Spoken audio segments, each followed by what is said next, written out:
Professor Kary Mullis is one of the most unique minds in America. He won the Nobel Prize.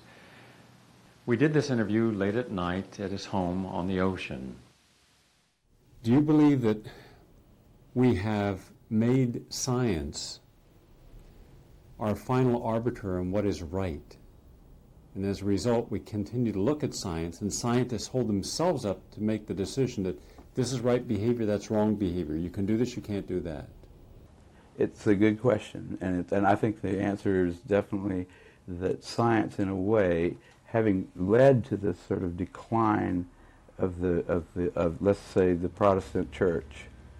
I mean, the Protestants got a little bit too involved in history and left themselves open there for scientists to come in and say, to debunk Christianity, because it became a mythological kind of thing rather than a only by faith kind of thing, and it became it's not a real religion in the sense of like Buddhism or something.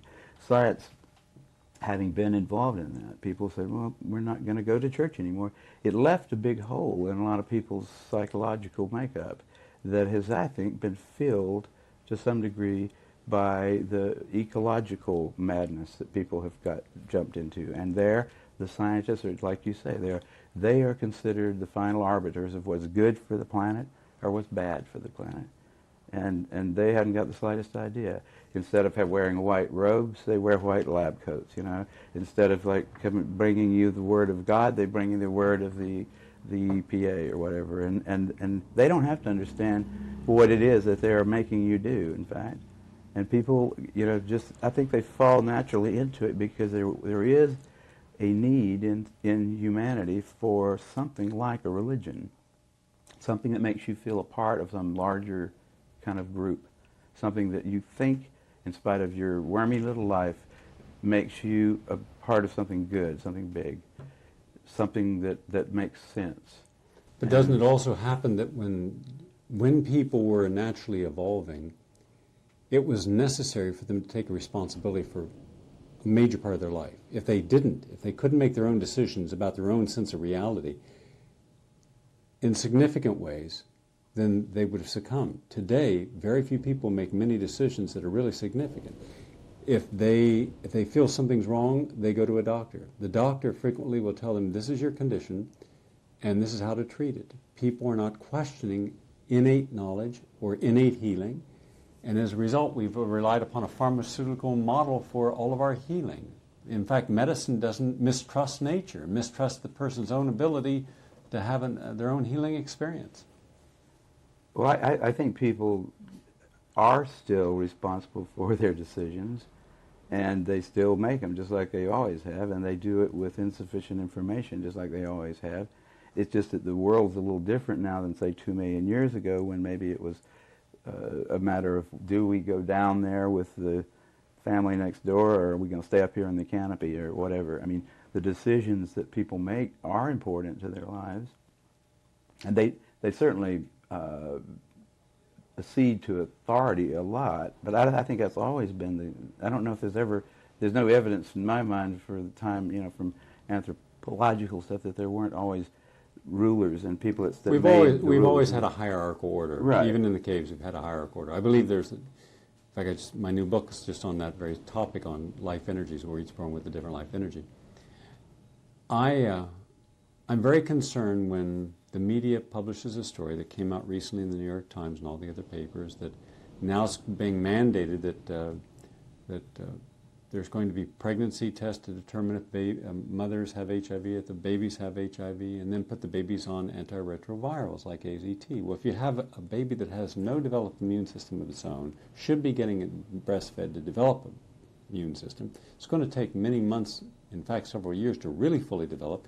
And you go and start giving a child that's completely healthy, just has an antibody in their system, and you give them a toxic chemotherapy drug, and then we are not. Is that going to be mandated by law? That's what they're trying to do. They're not that dumb, are they? I mean, they to mandate it. What state? Well, they've mandated vaccines. You can't get into some college. You can't have your kid go to school. You can't travel to certain countries unless you've had vaccines, and it's never been shown that vaccines can be predictive of who they're going to help and what the consequences of side effects are going to be for who it hurts. Yeah, I'm a libertarian, true right to the heart, and I do not like to see freedoms eroded at all for whatever grand cause, and that would almost I mean I can't believe that they would I mean I can believe there would be some people in society that might like to do that, like that guy who used to be the head of was he the Surgeon General? He's written C.W. Coop? Yeah. C.W. Coop, yeah. Yeah, he's a bit on the sort of like a little bit like a Nazi kind of a guy in a way. And although he has some redeeming social value, but the man is, just a little bit too much into. I mean, he thought everybody at the NIH should start wearing uniforms, and that kind of a personality is capable, I think, also of thinking, yes, and we do have the moral right to make you give your kid AZT because it's our job to protect your child even if you don't want to. That state agencies have taken kids away from parents when the parent, based upon informed knowledge, chose not to give their child either AZT or other chemotherapy agents, either for AIDS or cancer. And these were parents who knew more than the average parent, and based upon their knowledge made an informed choice, and those parents were deemed unfit and abusive parents, and their kids were put into a foster home. You know what? In the early 20th century, actually, or late 19th century, in the South, pellagra was thought to be an infectious disease. There was a lack of niacin because Southerners were eating corn instead of wheat. The poor farmers were, and they were taking kids out of homes there, thinking it was an infectious disease because everybody in the family was getting it. Put the kids in an orphanage. In the orphanage, the kid would get a little bit of niacin because they'd have some wheat. And he wouldn't get pellagra, so it made real sense. Took some guy, it took him a government research station in South Carolina finally got some Goldberg, clever, was it? Goldberg. Goldberg. Some Jewish guy came down there with little brains and said, wait a minute, this is not an infectious disease. They had to throw out all the idiots that were running that, but that was a long time, and they did the same thing. They took kids out of homes. All they needed to do was bring in a little bread, a little whole wheat bread. And does it bother you at all? Every time we need a decision made, we're always looking for some scientist to tell us what to do, whether it's on cancer or almost any issue, where science has become state religion. It bothers me when I see people. My mother's a good example of doing that. Sort of just, her doctors are never questioned at all, even though her son is sort of a medical person himself and sometimes disagrees with him. Because I'm her son, of course, I don't have any brains. And, her little physicians are always telling her weird things. Yeah, it doesn't bother me so much. I like this planet. I'm not upset about it at all. I'm not a crusader. If I had my way, I would make a few changes, and I would make them slowly and carefully. I wouldn't make any radical kinds of changes. I would change science to be more, just to be a little less responsive to central authority. Make it more, if you're going to fund a scientist for something that he says, here's what I'll do for you, you give me $200,000 next year and I'll do this. I think, well, okay, why don't you just give him the $200,000, let him do what he wants to with it. Don't make him tell you what he's doing. Don't make him convince his colleagues that what he's going to work on with it. If he's good enough to give it to him for one thing, just give it to him and let him decide, because you'll get a lot better science that way, and a lot more freedom for scientists to actually pursue their own goals, and a lot more discussion, which is a really important issue today, about what is the proper way to go about what particular problem. The way it's done now is it's rather medieval, and it counts on the fact that it's not true anymore, that scientists never lie, that scientists will always be honest, and that they aren't each other's competitor, that they're each other's colleague. The way papers get published, the way grants get funded, all of that stuff is ancient. It's the structure that worked in the 17th century maybe, but it doesn't work now. It works very, very much against science, which is, I think, one of the better institutions on the planet. Science is why we are sitting here with lights and stuff like that, empirical science, but not. It's almost always flourished better when dissent was expected and in fact encouraged. To have a central authority like the NIH making all the medical decisions is kind of ridiculous. Very prone to political positions that it shouldn't be taking in science. That adulterates science. Oh yeah, it's very, very much. I mean, we knew, if we studied Hegel at all, that after the 60s there was going to be a swing back to a repressive government, right? I mean, it just was going to happen. There was nothing you could do to stop it, I don't think. It swung farther than I thought it would ever go, but we definitely got into it, and that's, I mean, the whole business of AIDS, if you want to look at it as in a big picture, AIDS is a Hegelian, it's the pendulum swinging back to the right, saying less permissiveness,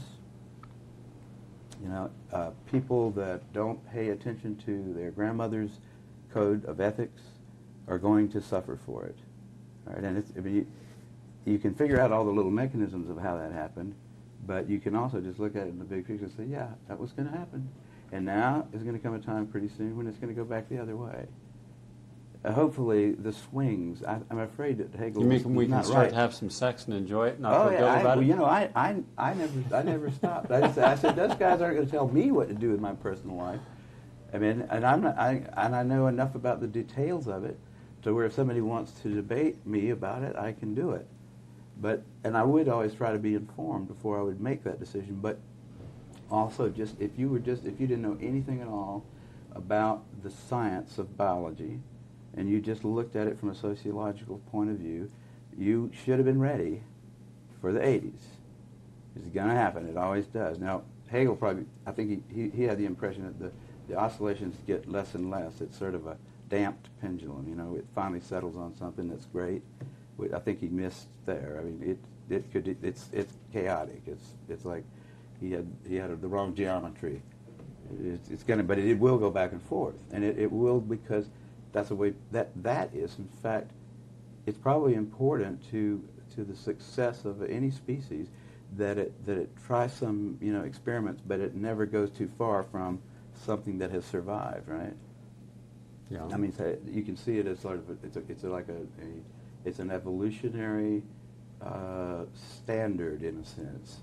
The idea that society will swing back and forth, experimenting a little bit, but then returning across some line that has worked in the past. You don't want to just keep going in one direction, because you might just end up falling off a cliff or off the edge of the earth. You destabilize basic institutional control. Destabilize basic institutional control.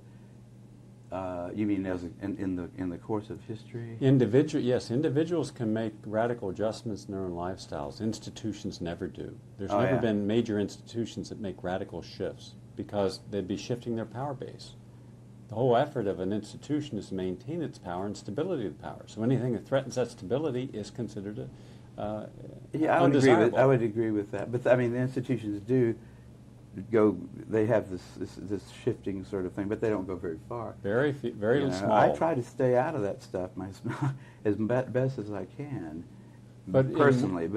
Look this is Peter Duisberg, right? Yeah. Inventing the AIDS virus. Here's a man, the fair-haired scientist, who was considered a poster boy of science, right? California Scientist of the Year in 1974, I think it was. And now he's a pariah. Not in this house. No, but in this state and in that university, because when I filmed him in his laboratory 3 years ago, the laboratory had no funding. Now he doesn't even have that laboratory. I know. They've made it. And he was tenured. Him, basically. He was tenured. Yeah. Oh, tenured, and also one of the most brilliant people surely the most brilliant virologist, possibly the most brilliant molecular biologist around. Peter is a very scholarly person. In addition to being brilliant too, he's very careful. He doesn't say anything that he can't support, or usually. I mean, you can catch him in a weak moment, and he might say something that he can't support. But he was a really well thought of guy too, because of his ideas. The whole field. I mean, in cancer, he's the guy that led him into the whole oncogene thing. big research bonanza. Anybody who could order a little kit from some company and hire a couple of technicians could be a cancer researcher because of things that Peter opened up. And then Peter said, no, I don't think that's actually the cause of cancer. And that made those guys a little bit angry. And then he comes along and does the same thing for AIDS. He said, you know, I think we're on the wrong track here. And for some reason, you know, the second time, it was almost like nobody even had to argue with him. Oh, it's just Peter again, ruining our fun, telling us that all this easy research stuff that we know we can do now for years, and the American people will pay for it, that we shouldn't be doing that. And Peter did that again. He did that twice. We need a lot more Peters. We don't have enough people like him, and the system doesn't really. It doesn't work. It doesn't work to produce people like that. Yeah. Peter has been marginalized. The media will not quote him without having a challenge quote. Yeah. Where there was a time when whatever he said was, like any other major scientist, would have been accepted on its face value. Now he is considered the controversial. They always preface the controversial, Oh yeah. ex-professor. Yeah. Nature states just over and over again, if Peter Duesberg can be shown to be an idiot, then HIV causes AIDS.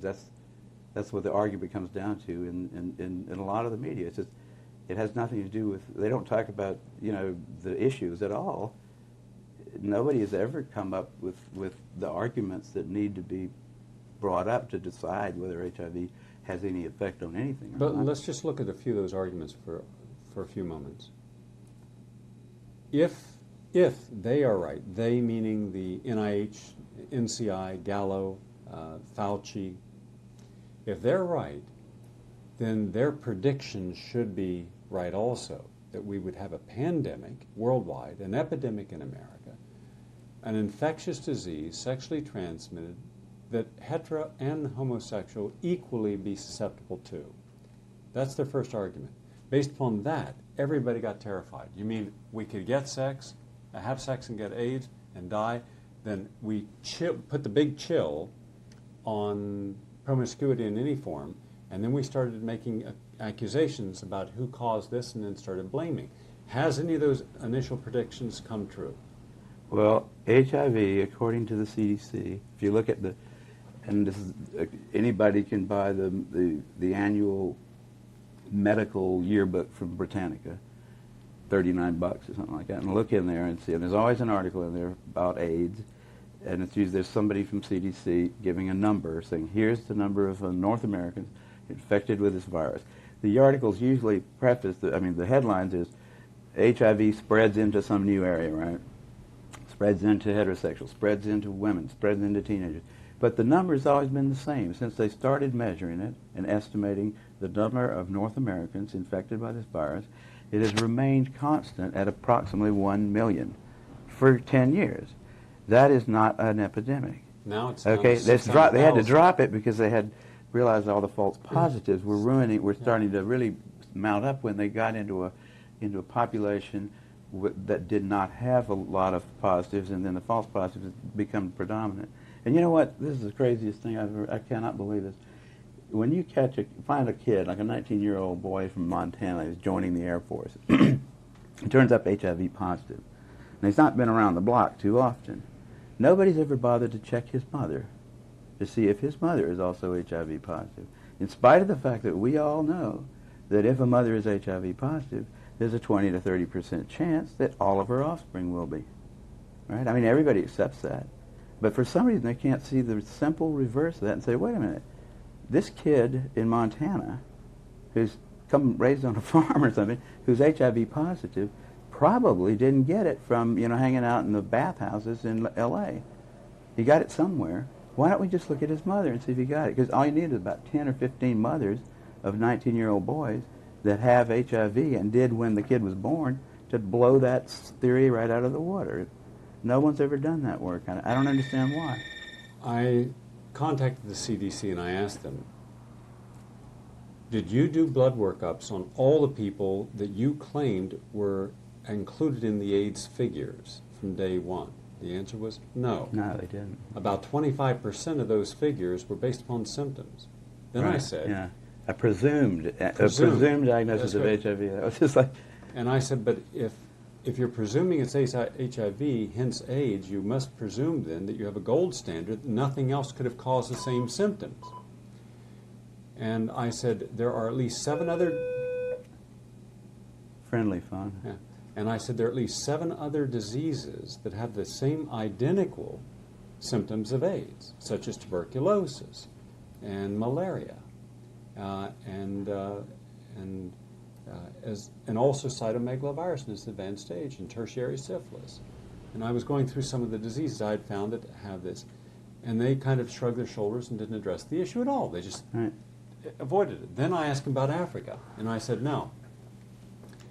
And in this documentary, there's 5 countries in Africa that have, that you will see where doctors who've spent much of their life in Africa, their whole life as professional physicians in Africa, haven't seen a single case of AIDS. Right. No, the African thing is a big joke. I mean, it's a bad joke, but it is a joke. In the epicenter, they're saying, yes, we have malaria and we have TB, and they're not being treated because we're not getting any money, and it can be prevented and we could cure these people. We don't have fresh drinking water. They're drinking, and you'll see in the film, people drinking right out of septic water. Mm-hmm. I mean, you'll see human debris right on the water. They scoot it aside and drink the water. And then they get parasites and they get diarrhea. Well, if you drank out of infected feces water, you're going to get diarrhea and you're going to get tuberculosis in that environment. And you're malnourished. Yeah. And you're going to have a dry, non-productive cough, lose about 10% of your body weight, and you're going to be classified as AIDS. Right. And he says, but if we give money for AIDS, then suddenly you'll see these new cars driving through the highways here with loads of condoms and pamphlets, but not a single antibiotic to help anyone with tuberculosis or AIDS or with the World Health malaria. Organization has totally messed up. So following the lead of the NIH, and those things. The article I read, this article about, it was a year ago, I think, in Nature, that just. I could not believe that it was in there. It had about 10 or 15 doctors with their names on it. They studied the prostitutes in some little Eastern African country right above Liberia. I forgot the name of it. It's a coastal country. They had gone there 5 years before and found that 75% of the prostitutes were HIV positive. They predicted if they came back in 5 years, half of them would be dead, right? So they come back in 5 years and there's no bodies to count. There's no dead prostitutes to do autopsies on. They're still HIV positive according to their tests, which there's cross-reactivity with all kinds of things. And the conclusion in the paper was that when that should have told them right there, I said, wait a minute, HIV doesn't seem to be hurting these people. The conclusion was these people have got this was in Nature, a special strain of HIV, which, number one, does not cause any disease. Number 2, it protects you from the strains that are rampant throughout Africa that do cause disease. And we ought to study these people further because we might be able to develop a vaccine out of this. That was published in Nature. And it is on its face. I mean, even a 6th grader, I think, looking at the logic there, would say, wait a minute, these guys, the emperor has no clothes here. There's something serious wrong with the mind of these people. You know, they come in with a conclusion, and they just won't ever examine it. They don't, and when they see direct evidence that their conclusion is wrong, they just make up some ridiculous thing like that. And the WHO gives them money to come back there, and they probably have nice hotels on the beach there. But and doctors like to go on little vacations to collect blood. Things like that, which don't take a lot of time, and then take it back home and study it for all year. And when they said that it was, remember about 4 years ago, they said that AIDS is now becoming an epidemic in the black community, and that all these black women, heterosexuals also, that's when it started to make its move. They suddenly became heterosexuals, but they said it was black heterosexuals. So I went into the hospitals in Connecticut, in Pennsylvania, and started contacting hospitals around the United States. Not inner-city hospitals, regular hospitals. Couldn't find any cases of AIDS or HIV-infected babies. I went to Hall Hospital in Brooklyn, which is exclusively inner-city, very depressed, poor people, and a lot of intravenous drug users. And I spoke with in fact, I spoke with several of the physicians, including one of the head of pediatrics, and the woman said, yes, we have a lot of women who come in here who are IV drug users. They're malnourished, they've got tuberculosis, they would normally be dead if we didn't get them off the street and give them some treatment. Mm-hmm. Because normally drug users who are heavy mainline, they die. You know, they've always died. You know, they're not in optimal health. And she said, yes, the babies will be positive, and most are black. So hence, they take one hospital, and they make all the statistics from that hospital as if it related to all the blacks in America. Well, you're dealing with less than 1/100th of 1% of blacks in the total country, but you make that suddenly represent a population group. And how you manipulate that statistic by not showing that it's all hospitals and it's all blacks, and that these are IV drug users. Suddenly the IV drug user becomes representative of heterosexual transmission. Yeah. I mean, and I can't understand why no one's challenging this. Well, you know, I've been challenging it, but it's not real loud, because this is the first time PBS has come into my house and said, hey, what do you think about this, you know? I've had to fight really hard, you know, to get anybody. Usually I go to until this year, when things are slowly starting to change, I think people are starting to realize this is serious, and these guys have got big woolen bags over their heads or something. They've been fooling us. They know, you know, the people that are AIDS researchers now are getting neurotic if you ask them any questions. There was a time when I first started asking questions, all I wanted was, where are the papers? Just tell me the papers that you read that convinced you that HIV was the cause of AIDS, because I need to reference those papers in some of the, I was working on a test for HIV with PCR, and I needed to write a little report to the NIH and say, here's the progress we've made. And the first line of it was, HIV is the probable cause of AIDS. And I thought that was true. This is before I got involved. And I said, what's the reference for that quote? And I looked for it for about 2 or 3 years, and I never could find it. And by the end of 2 years, I'd ask everybody at every meeting that I'd gone to that talked about AIDS, I'd ask, you know, I'd look through every computer database. There is no reference. There is nobody who should get credit for that statement. And that's a pretty weird situation in science, where getting credit for a discovery is the most important thing in your life as a scientist. You want your work to be associated with you, especially if it's got to do with something that's so important in the world that they're spending billions of dollars on it. We ought to know who was it that should get credit for pointing out to us that HIV was the probable cause of AIDS. And probable is not a very powerful word, but there is no such person. There is no paper, there's no group of papers. They can say, well, it's in there somewhere, but it's not in there somewhere. Gallo couldn't find it for you? Gallo wouldn't talk to me, but Montagnier couldn't find it for me. Montagnier said, why don't you, first they say, look at the CDC report. Okay, they're talking about the bulletin of mortality and morbidity that comes out every couple of weeks. That's not a scientific publication in the sense of, here's the data, here's the arguments, here's the conclusions. That's just a little thing that goes to doctors and say, when you see somebody come into your office with this kind of symptoms, you report it to us because it's possibly this or that kind of thing. It's not a scientific thing. It's not where the guy that wrote that bulletin that month doesn't get the Nobel Prize for having discovered that HIV is the probable cause of AIDS. Right? I mean, it's ridiculous to quote that thing. And then I told him, I read that. I didn't think that was I'm talking about, where did science come by the notion? You know, who brought that up? Who showed it to us? Who explained it to you? Where did you come up with the idea? He said, well, there's this SIV stuff. And I said, yeah, but that was last month. We've known this for a long time. Who is responsible for us knowing it? Don't we want to know that person's name? He walked away. I figured that was the last person I ever asked. So I asked a whole lot of people in that 2 or 3 years when I was certain at first that there must be an answer. Wasn't it? I mean, you know, I was in a different field slightly. I figured the virologists had that one taken care of, but they didn't. There wasn't a soul, and there still isn't. And the more you ask them, you can get thrown out of a dinner party. I mean, you sit around go to some virologist's house and start talking about questions like that, or even, you know, people that aren't virologists, people that are just ordinary people that are completely ignorant of the details will get mad at you if you start talking about the fact that AIDS may not be caused by HIV.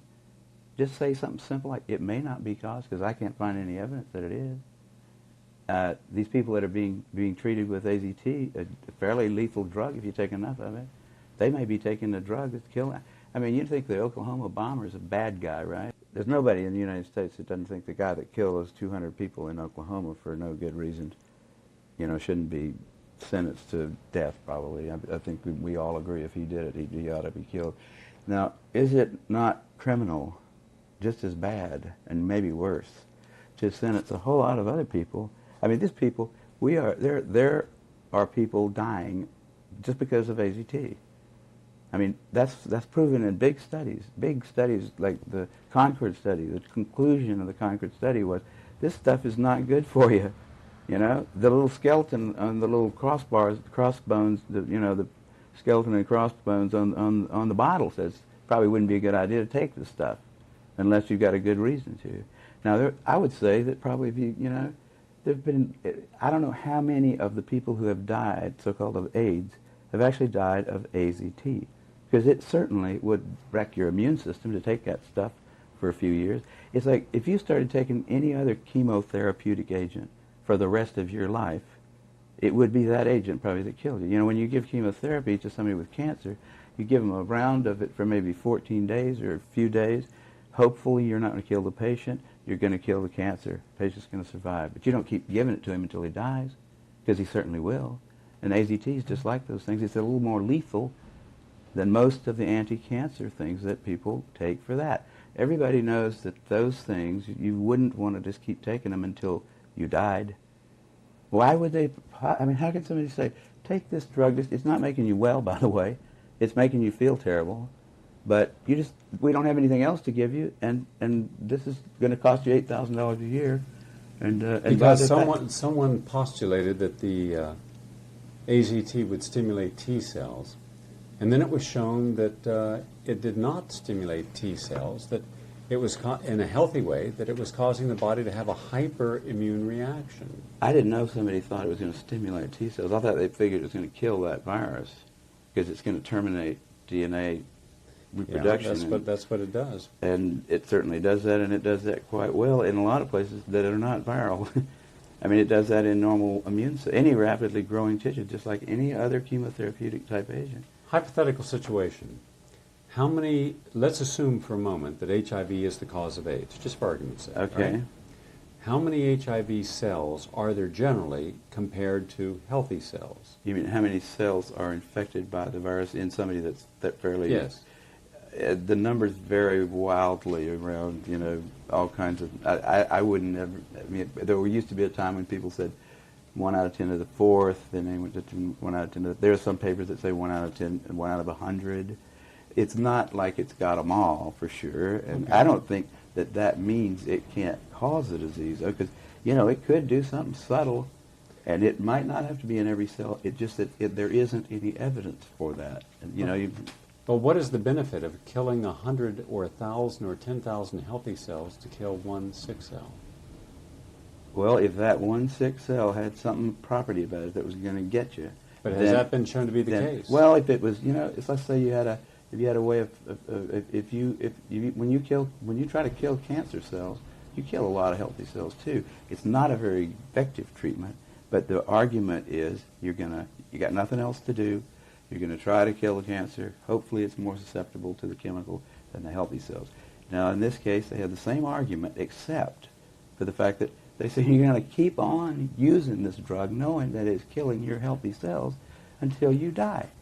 You're not going to take it for 2 weeks and then hope that you've killed all the HIV and now you will be alive.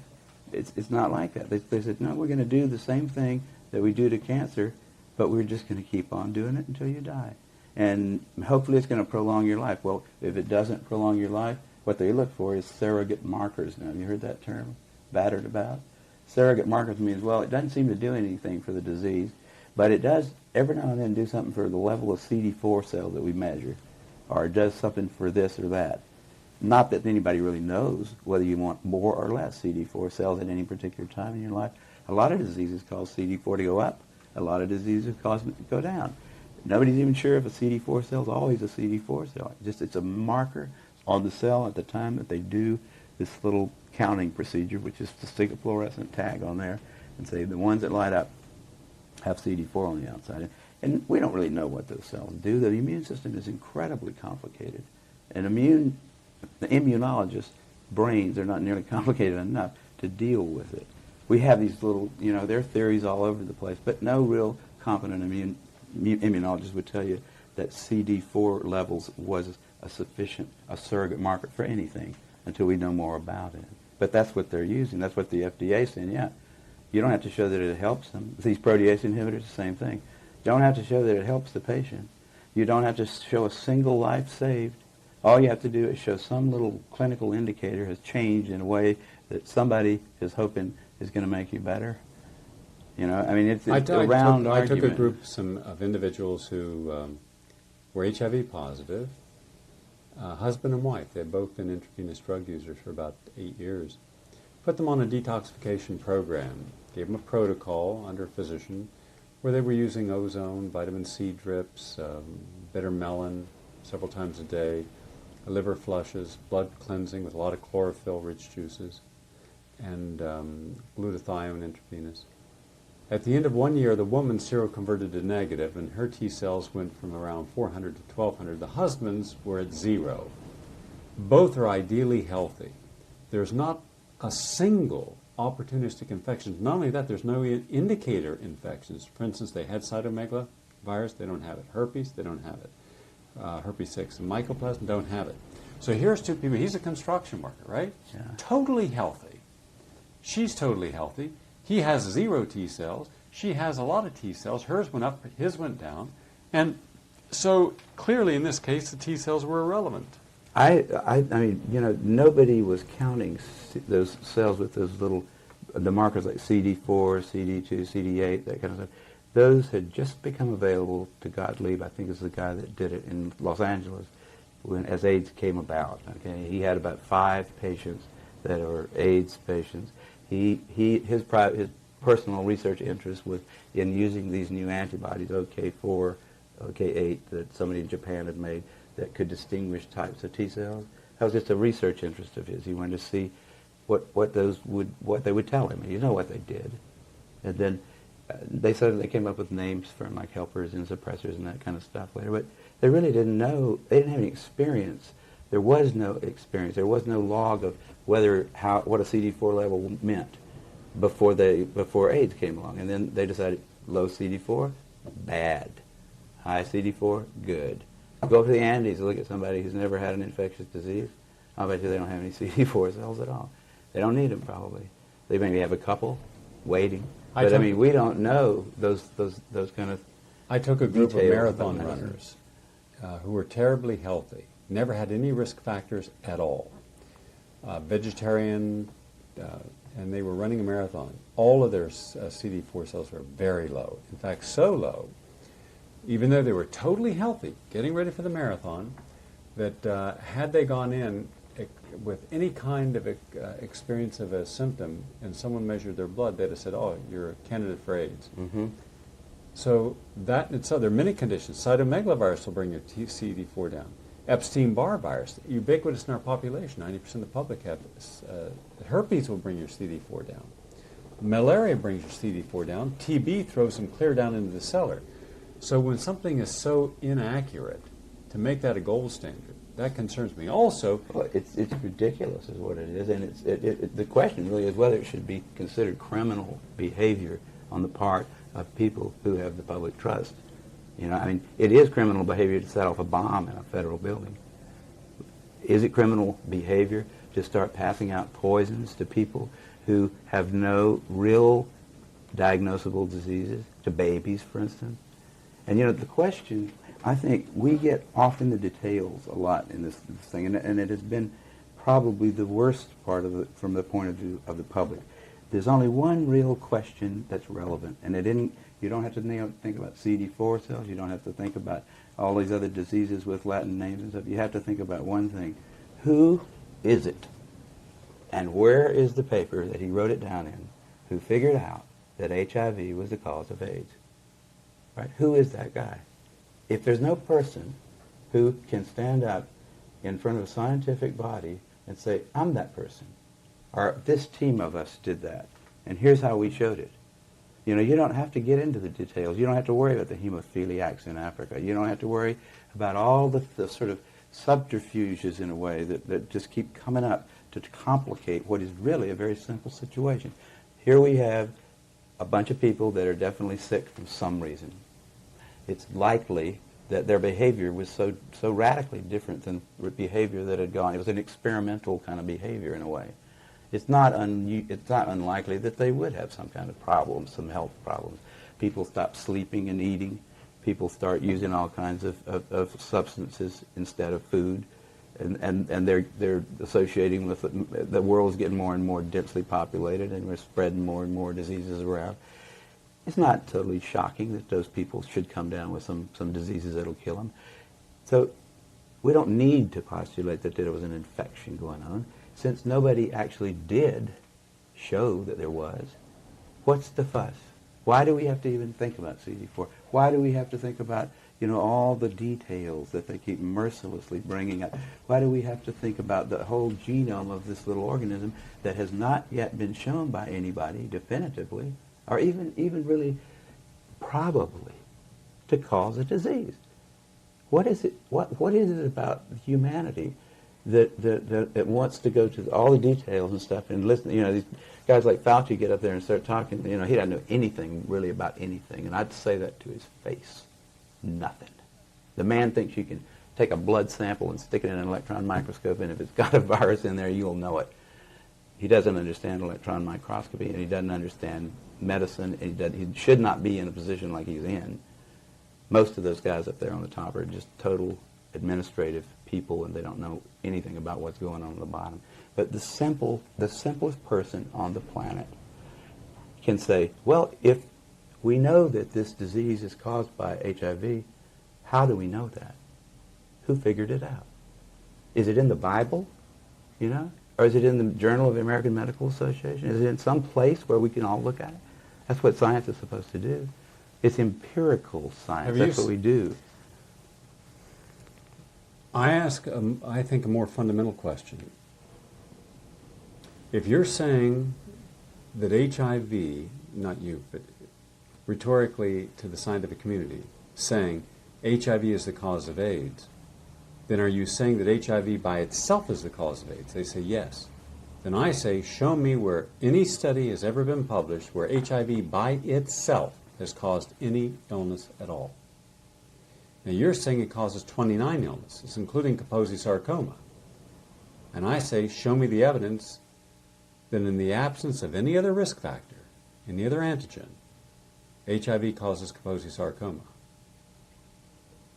I think they've given up on Kaposi's, haven't they? They can't. You can propagate Kaposi's in mice, and you don't happen to get HIV following it. Yeah. But I mean, that one is probably an alkyl nitrite kind of a problem. I think even Gallo himself. But that was originally what they hung the hat of AIDS on. Oh yeah, sure. Kaposi's and then pneumocystis. Those were the 1-2 combinations. And you can get pneumocystis. You know how you give pneumocystis to a rat if you want to?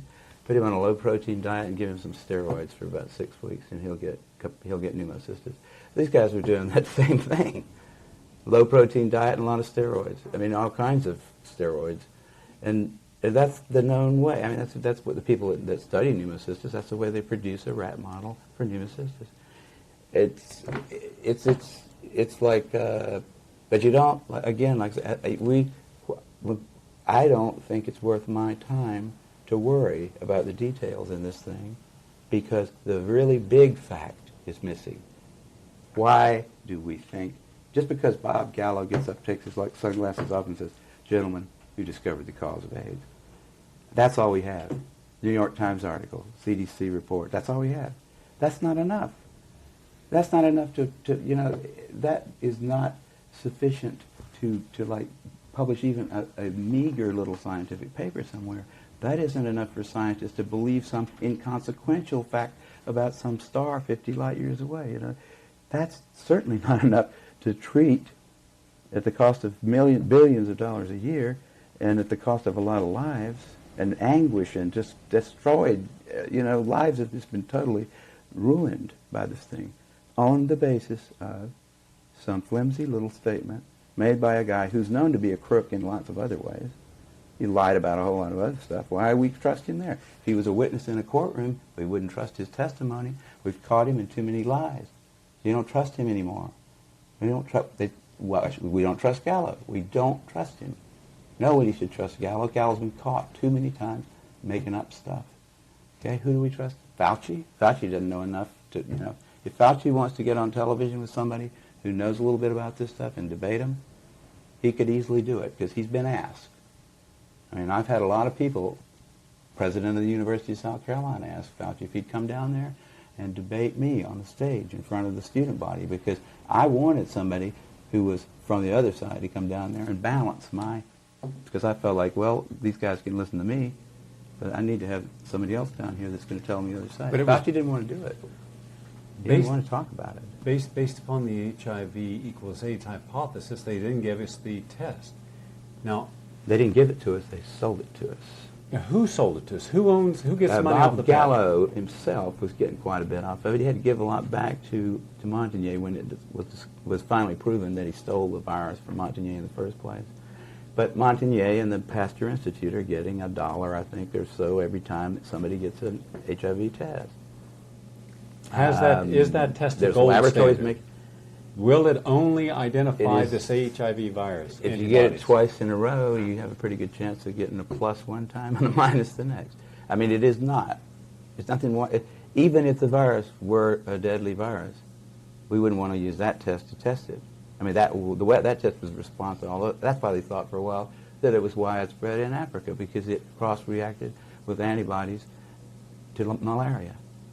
That was the big, and they never went back and said, you know what, we just made a mistake there because we couldn't find the HIV-1 in the first place when we looked for it.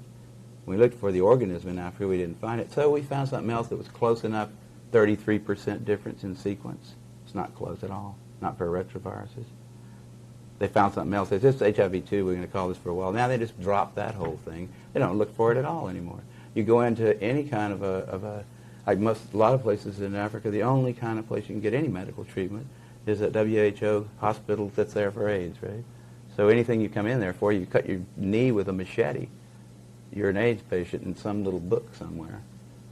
It's just, and presumably you have HIV too, so they'll add that. How in the world could scientists today, legislators, physicians, public health officials, give any legitimacy to a test that's determining, predictive, of a person going to die of a condition, and hence put on, almost insisting to put them on antiretrovirals when there's no gold standard? If a test cross-reacts with flu, vaccines, malaria, lupus, some arthritis conditions, and connective cell conditions, leprosy, with all these other conditions that can cross-react with, then it's not a gold standard, is it? No, it's not. But the general public doesn't understand the idea of a gold standard here. Neither do doctors, physicians.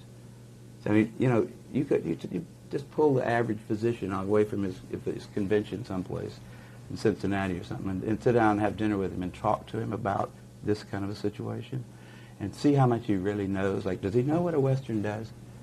Does he know what a Western blot actually does? I mean, how is it different from this ELISA test? Does he understand how an ELISA test is operated? Does he understand anything about the statistics associated with the times when they've been tried? No, he doesn't. And he doesn't give a damn either.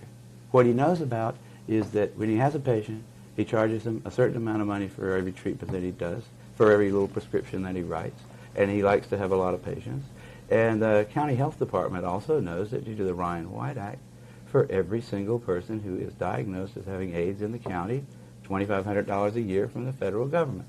So the county health department is actually pressuring doctors by their little subtle ways. They're not coming over and beating them, but don't miss an AIDS case. You report it to us. If it's a positive test on the HIV, you report it to us because it's $2,500 in our pocket every year. I mean, it's a kind of a.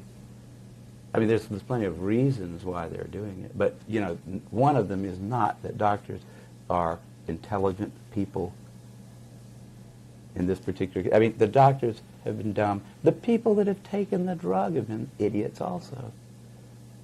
I mean, they really are idiots. You go to some doctor and he gives you a drug when you're not even feeling bad sometimes, you start taking it and you start feeling worse, or you start feeling bad for the first time, keep on taking it, because otherwise you're going to get sick. And then, you read about it. It's not like you can't find out about AZT. You can find out about it. It's not that hard to look in books like the Merck Manual and stuff like that. See, what is this stuff? What's it used for? Why are they using it here? How did it get approved? Why is it that they would allow Western blot to be used in the United States when it's been discontinued in England because it's worthless? And why is it that they're allowing a test that there's no two countries that have the same standard of how many bands it has to be compatibly reactive with? It's 2 in one country, 3 in another, and 4 in another country. Making it very easy to test positive in one country, a little more difficult in another country. If they didn't allow them to charge so much for it, I think there'll be a lot less use of it. I think that money is the only, it's just like in political scandals. Follow the money trail. Figure out who's getting paid for this. Who's getting the money for those Western blots.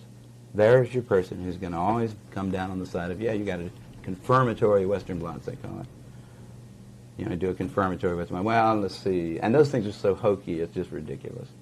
I didn't know they don't even do them in England anymore. No, not since 1992. It's totally, and ask a doctor how it works. The doctor who prescribes, he says, got to have a Western blot to confirm this ELISA positive thing.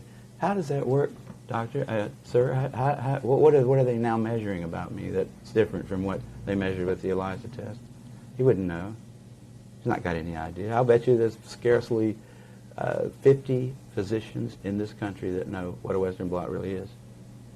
They know when to order it, and they know they get a kickback on it probably. They make some money from having to take the blood or whatever, and they make money by prescribing AZT. They get money every time they turn around. They get money. Money is what makes it work. Interpret the test also.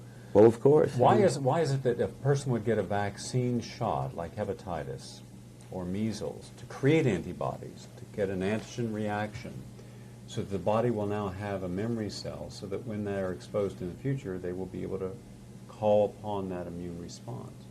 But when you have an antibody to the HIV virus, it's always predictive of causing the disease. It was because, I would say, they didn't have well enough developed way to look for the virus itself at the very beginning. They could only look for the antibodies to it at first. PCR came along right about the same time that HIV did. And it was at CETUS that people started looking with PCR for HIV. That was the only way to see it, except for culture, which was a long, protracted procedure, which a lot of times didn't turn up the right. The results there weren't very good either. Can be contaminated. Oh, the cultures, the whole method, that cell biology is a bunch of magic half the time. And those culture, the people that say they can do quantitative estimations of HIV from cultures are just, they're fooling themselves. But I would say the answer to the question is the antibody test was something they could quickly develop. That's what Gallo did, and sell, and so he did. And he said, we're going to make a lot of money off this. Everybody in the world is going to have to take this test to find out who's going to die of the plague. And a lot of people did take it, and he got a lot of money for it. I mean, and there's all kind of people all the way down the line getting paid for doing something that's absolutely insane. I mean, now, where is John Q. Public? He's busy playing video games or something. He's he's asleep at the wheel. He's not saying, what are these guys trying to pull? I thought antibodies when I was in high school were good for you. Isn't that what cures your diseases? And if we're going to make a vaccine for this thing, isn't that going to make antibodies to it? Wouldn't that be the way a vaccine would work? So if you take a vaccine for HIV, you get AIDS, don't you? Yeah, antibody gets an antibody. It's like ridiculous. If we had a vaccine out there widely used, then everybody that had taken it, we said, well, let's see, how do you tell whether they don't have it or not? But you're talking about 100,000 scientists who are making $6 billion this year, more than on cancer and heart disease combined. Mm-hmm. You'll have probably 5,000 to 15,000 studies written and published over the next year and a half to 2 years on this phenomenon. Everyone wants to be a part of that action. Why is it there's only a small handful of scientists like yourself and Gilbert and Duisberg who are willing to challenge this? What makes you different than 100,000 One thing people? that makes me different is I don't have answer to anybody for money. See, I don't work for some organization like that Tony Fauci happens to be the head of.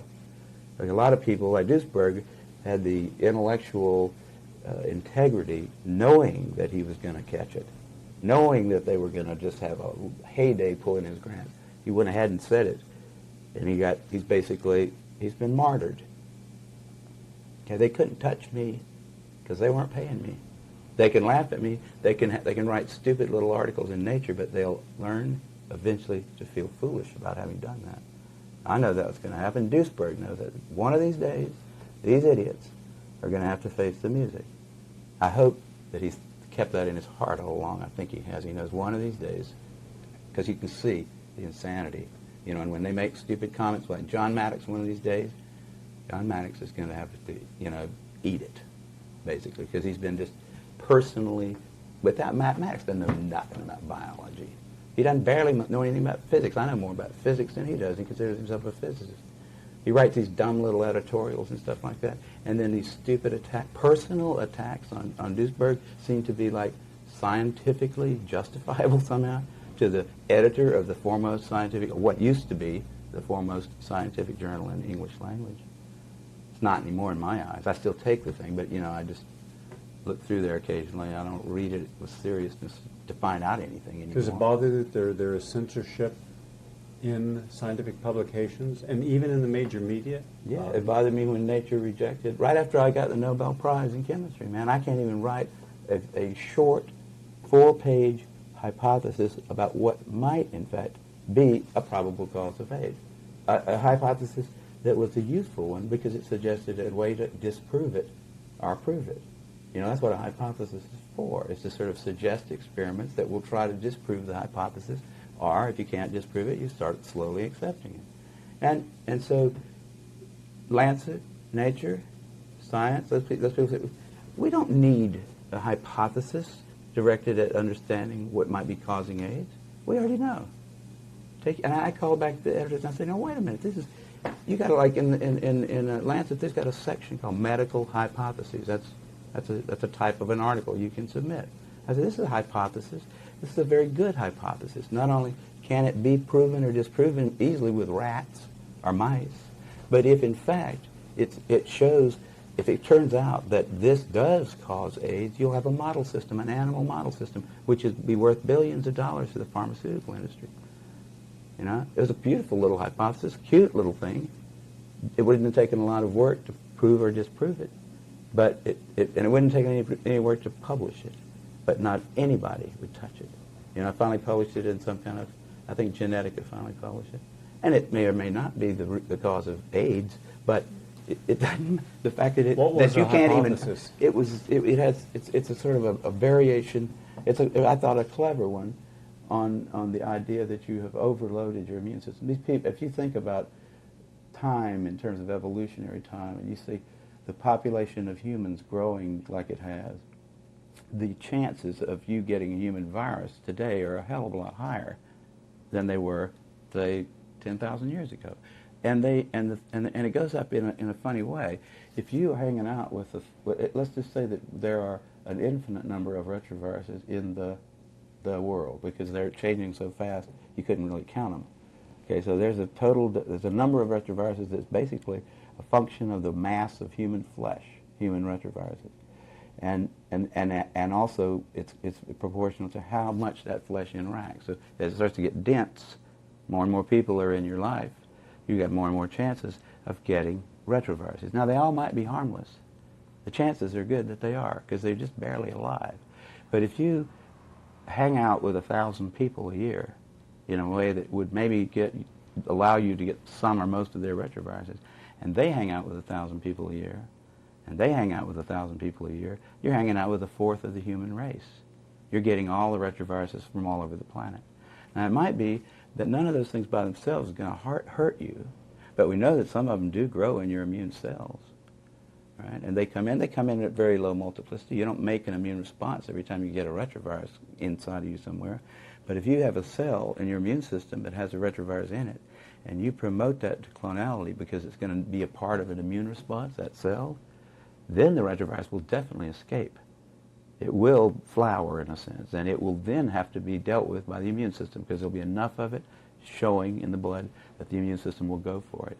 Well, now, if you've got enough harmless but different retroviruses in your immune cells, such that every time you mount a new immune response, which means you probably take about 500 different immune cells and make 1 million copies out of each one of them, if you've got enough retroviruses in your immune system such that one of those 500 is going to have a retrovirus in it that you've never made an immune response to before, you're going to have to make an immune response to it this time, because it will, if you make 1 million copies of the cell, it's sure, the retrovirus is certain to flower, to like make infectious bodies, right? Then you have to make another immune response, right? It's called a chain reaction. See, it's all you have to do is have enough retroviruses in your immune cells, and we know that they can get in there, right? And we know that there's an infinite number of them out there. And we know there must be some level of contact with humanity that will cause you individually during your life to accumulate so many different retroviruses in your immune system. In the real risk group, which is the people that were undernourished, the people that were exposing themselves to a lot of other humans in environments where viruses could be easily passed around, if they were, I mean, there's a whole bunch of things about those guys that was different than normal people. Once they got outside of the inner city homosexual IV drug using population and started sampling kids going into the Army at 19, that's when the latency started going up fast. Because they should have said, it's not got anything to do with HIV, does it? Because the thing's not going to change like that on us. Also, it was very interesting that they predicted approximately 1 million North Americans were infected in 1984, I think it was, and it stayed the same right on through 1996. That's not an epidemic. The number of cases reported went up epidemically, exponentially, because the number of tests that was done went up exponentially. I asked, the first time I ever saw one of these CDC graphs, it showed this thing going off the page. I went up after that and I said, how did you disentangle did you divide the number that you've got here by the number of tests that were done? I mean, can we believe that this line that you've drawn here about number of positive tests reported, is that really indicative of the spread of this virus? Is the virus is there being more of it, or are there more tests? If you divide by the number of tests you do, you don't get any kind of a curve going up. It's just, how many doctors knew about HIV in 1983? 2. How many knew about it in 1985? Say 500. How many knew about it in 1986? 40,000. So that's where the curve came from. How many tests were done? Same thing. How many tests? They could have just said, how much money did we make off of HIV this year? And they could have plotted that, and it would have looked the same. And they could have said, it's an epidemic because we're making more and more money off of it every year. But does it bother anyone that we haven't had an epidemic, that it's not in the heterosexual community? It's still in the same basic risk groups, and the risk factors that caused it back then are the ones that are indicated today from all the people I've interviewed. Well, the only person I know of who's changed their mind on this issue is my mother. She finally said, Kary, you know what? You were right. Because I told her a long time ago, I said, Mother, quit worrying about my sexual habits. Okay? There's a couple of diseases that you can get by having promiscuous sex life. They're both curable by penicillin. And there's nothing out there that's fatal and deadly. And in fact, sex is probably pretty healthy. It's something we've been doing as a race for a long time. It might be very unhealthy to go for long periods of time without it. We don't know that. But we do know that the venereal diseases that are around can be cured now.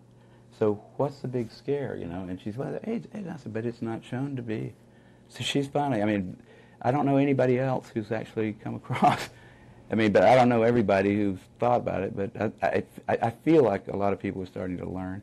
But a lot of people will be just like, it'll be like trying to get a Catholic to give up Catholicism because somebody has proven that they can make a vacuum, and inside that could not possibly be a God because it's nothing in a vacuum, right? That was a 17th century issue that the church raised. If AIDS is supposed to be an infectious disease, then why does it not represent the same model of behavior as any other known infectious agent? Well, now, it could be that it's absolutely unique. Flossie Wong Stahl thinks so. But I I found that kind of, it is not, on the other hand, necessary to have a plausibility argument for something that you've got proof for. If I could show you that it did cause AIDS, then you could ask me that question and I could say, I don't know why it does it that way, but it does cause it because here's the facts.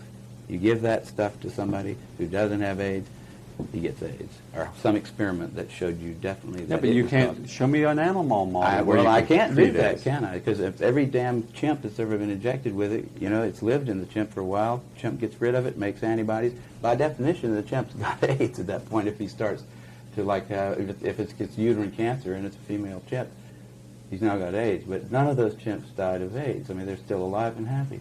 There's no evidence. But if there were evidence, this is one of the things I think, if I could produce evidence that HIV caused AIDS, it could cause it by some weird mechanism that we never heard of. Totally implausible. But if you're saying new biology, it wouldn't matter if I had evidence, but there isn't any evidence. But if you're suggesting, for instance, as Fauci suggested, and Gallo and all the rest, that it's sexually transmitted, all right, I went out and I charted for the last 5 years the prevalence and increase of sexually transmitted disease: chlamydia, syphilis, gonorrhea, herpes, and papilloma, and trichomonas. I then charted in the same risk groups AIDS, HIV infection. Here is sexually transmitted diseases going like this, yeah. And here is AIDS going down. Yeah. Yeah, well, that's pretty good proof that it's not a sexually transmitted disease, isn't it?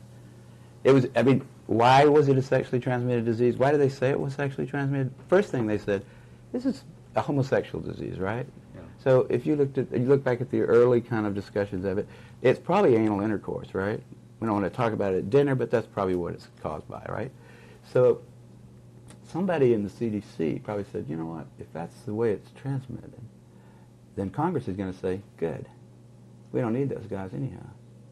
We're not going to spend a lot of money trying to cure them of this thing that's caused by their bad habit, right? I mean, there's just not going to be a big public outcry to do anything at all about it. If it's just caused by needles or it's just caused by homosexual activities, you're not going to really get a long, sustained public outcry against it, and nobody's going to want to spend $6 billion a year. They're going to say, well, we really didn't like those people anyhow. The pendulum's swinging back toward the 90s. Great. I can't think of a better solution to the homosexual problem than a disease that'll kill them all. I mean, there would be congressmen that would talk about that quietly, not on television. So the CDC had to say, we can't say that. We've got to say it's got to be heterosexually transmitted. There's no proof that it's transmitted at all at that point. So why not just say, well, it's heterosexually transmitted too. It must be in semen. And when they looked for it in semen, they didn't find it. They had no evidence that it was sexually transmitted or any other way transmitted.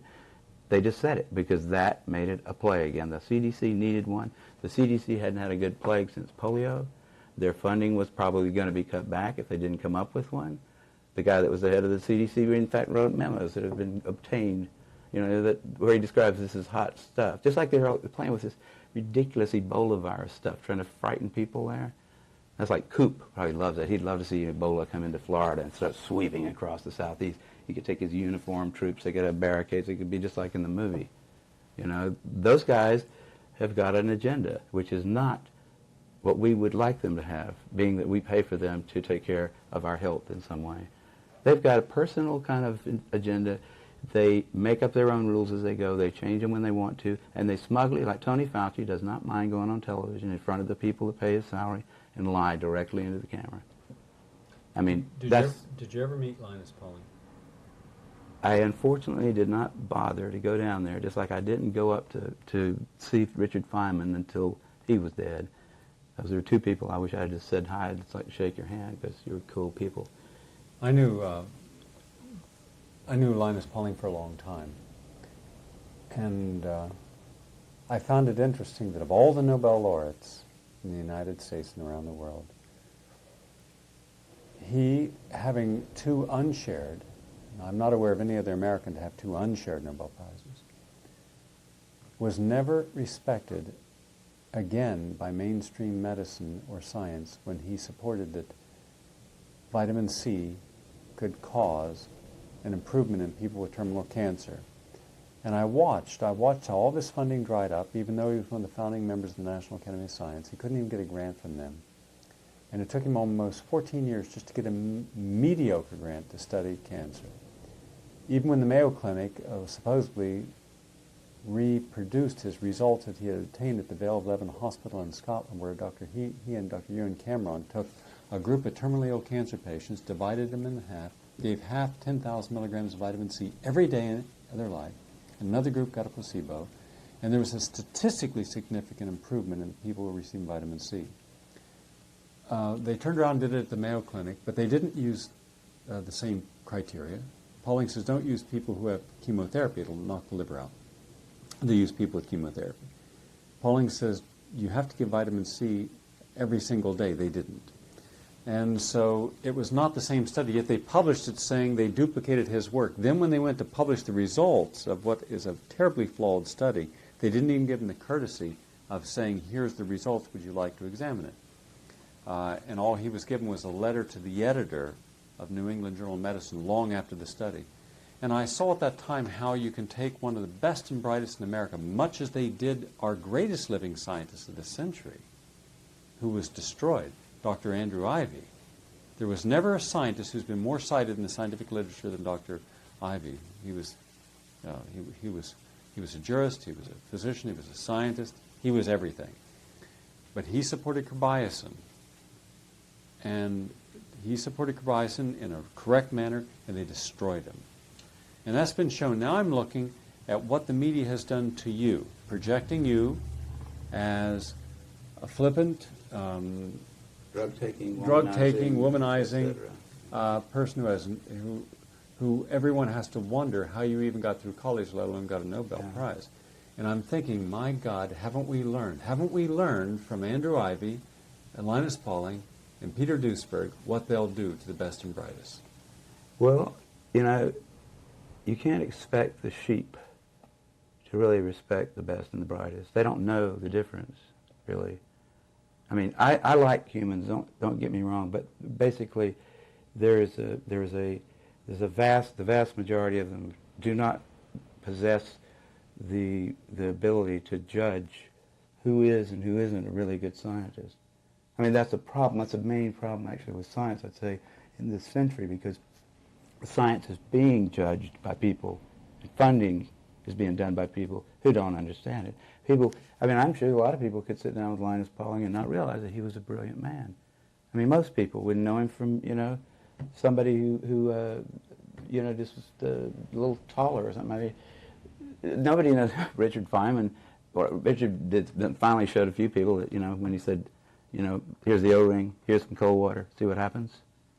That he at least knew how to, but most people don't understand what a brilliant guy that Feynman was. There's a handful of people at any one time in the world who are capable of really doing innovative things. And usually those people turn out to care for their fellow man.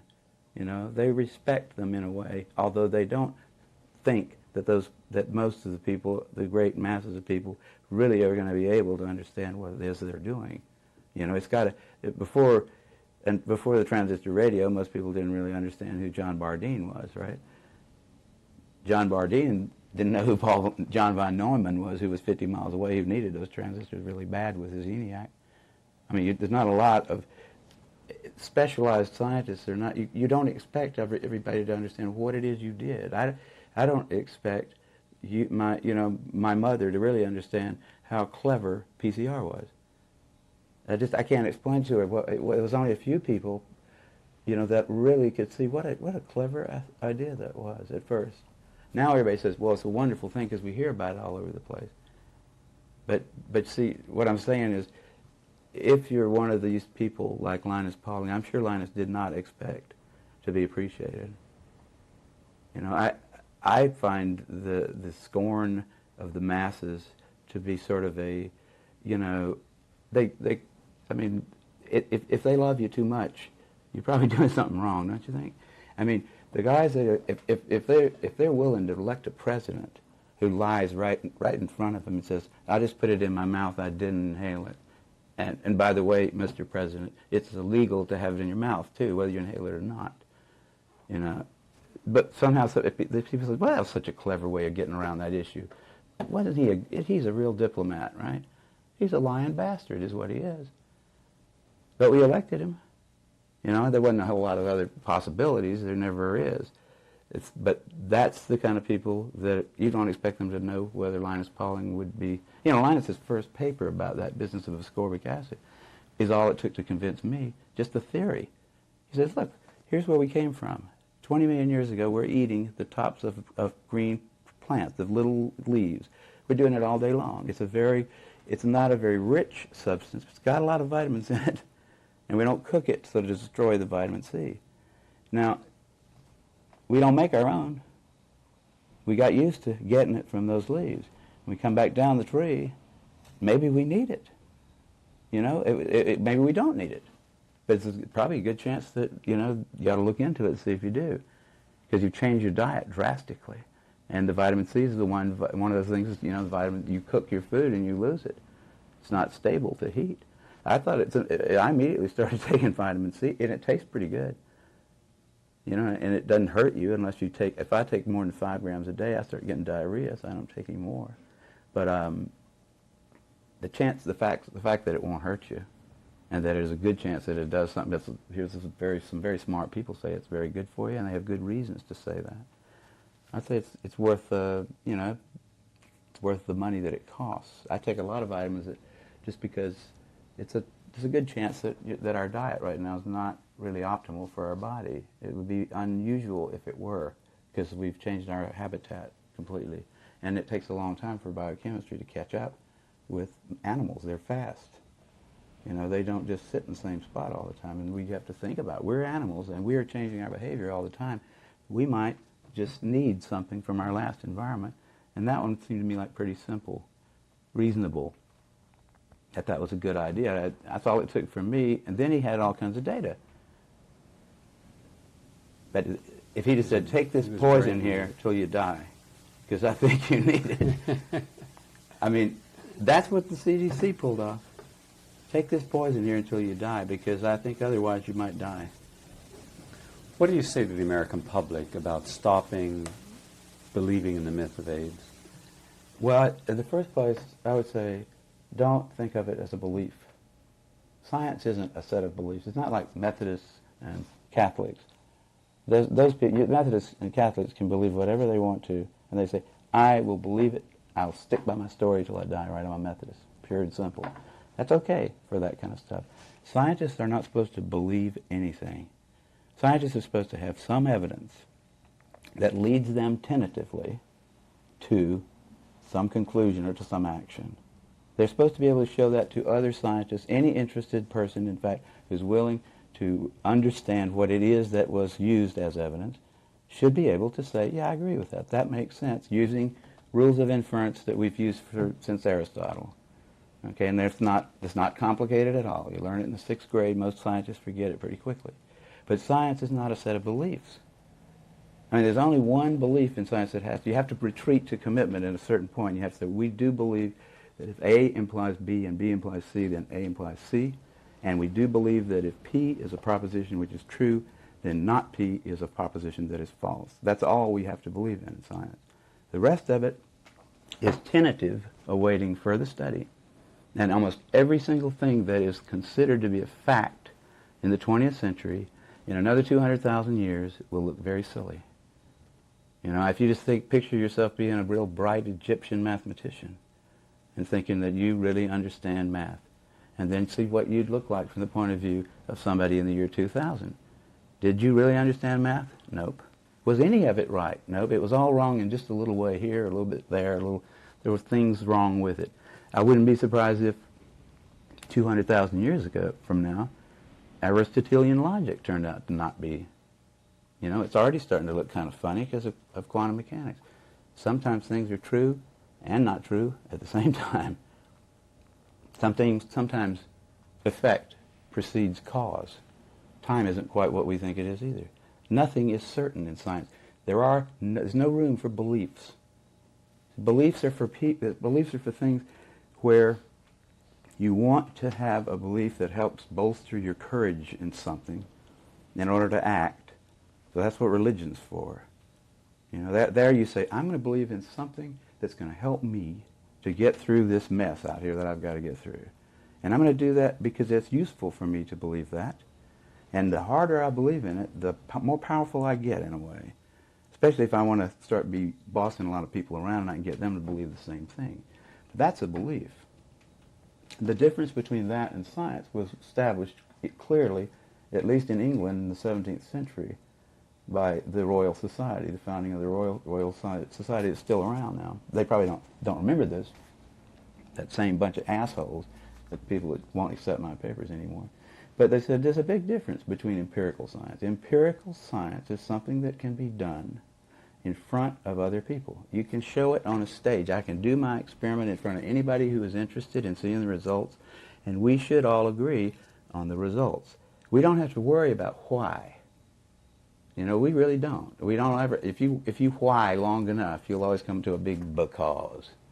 And you won't be able to always know. But you can know what you showed. You can say, if I take this ball and I roll it down an inclined plane, it rolls down at a certain rate. It has to do, I think, with some kind of force we're going to call gravity.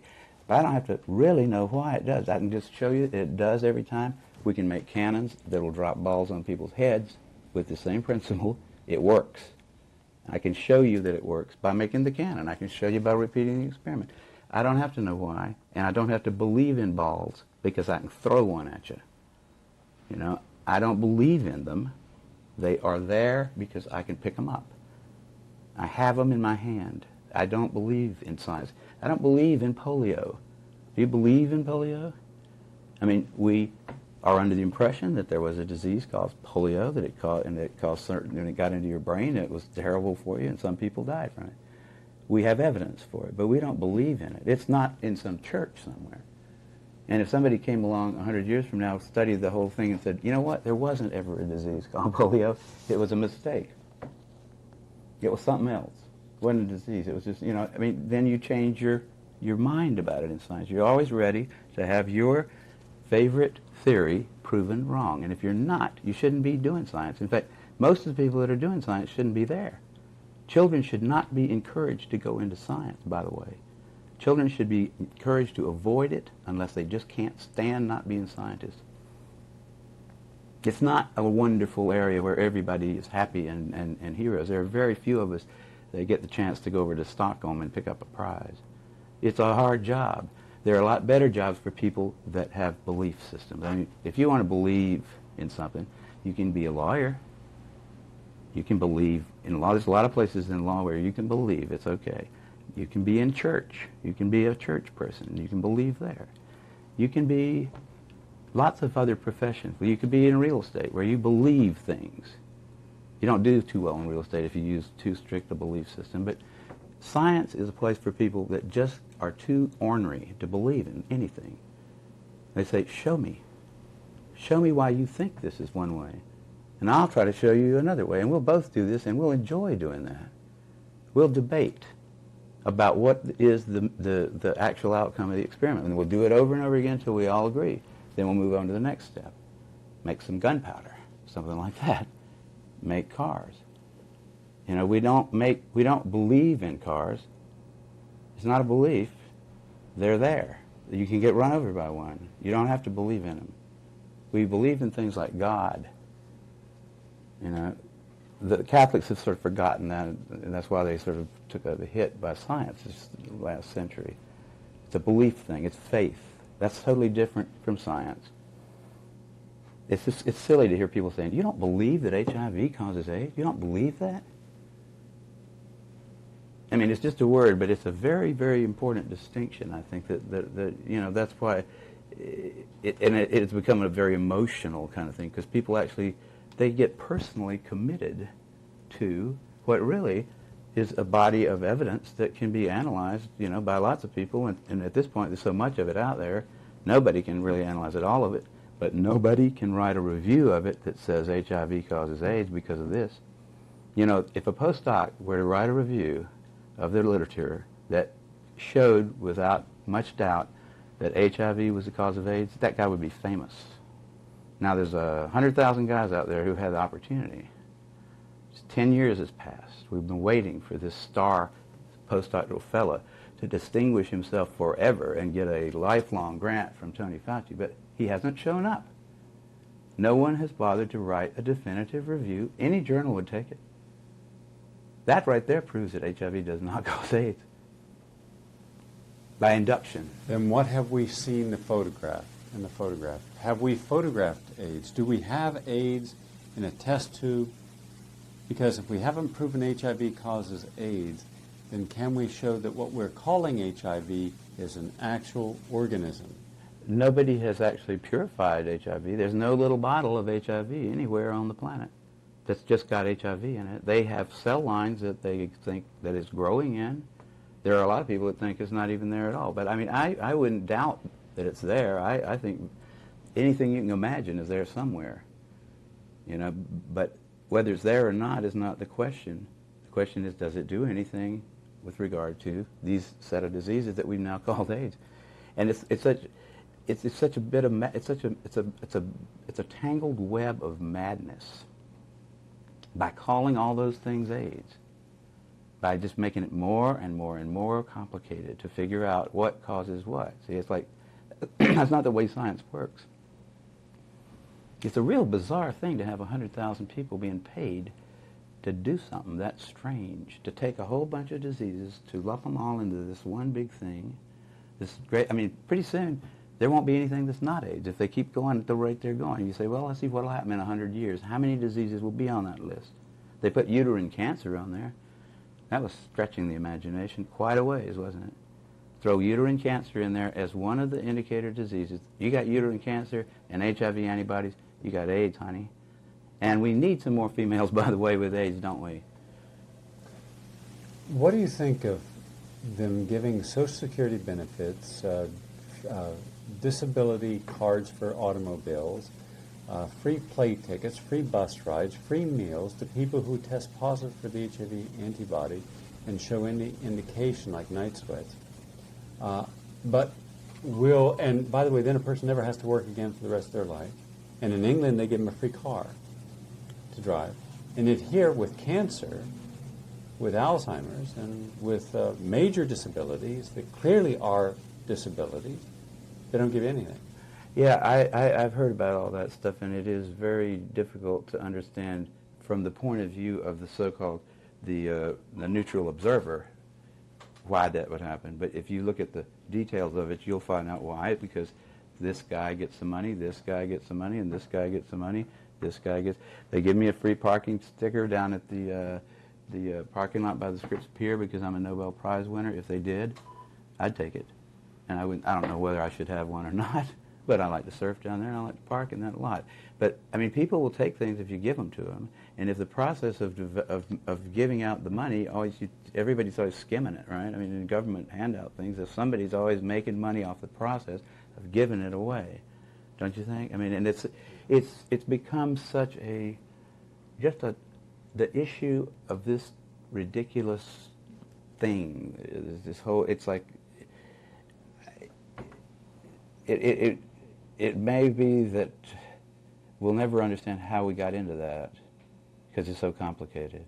But we got into this mess. I mean, it was a reaction to the 60s and the early 70s. Can we afford to be honest about AIDS? Is it too late for us to extract ourselves because of liability and acknowledging that there may have been medical genocide committed?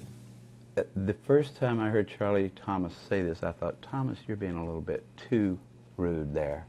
But I started thinking about it, and I was, the way to get rid of AIDS is to stop funding it. Just stop everything that's called AIDS research. Somebody tries to get a grant for AIDS research, say, we don't do it anymore. We don't have AIDS.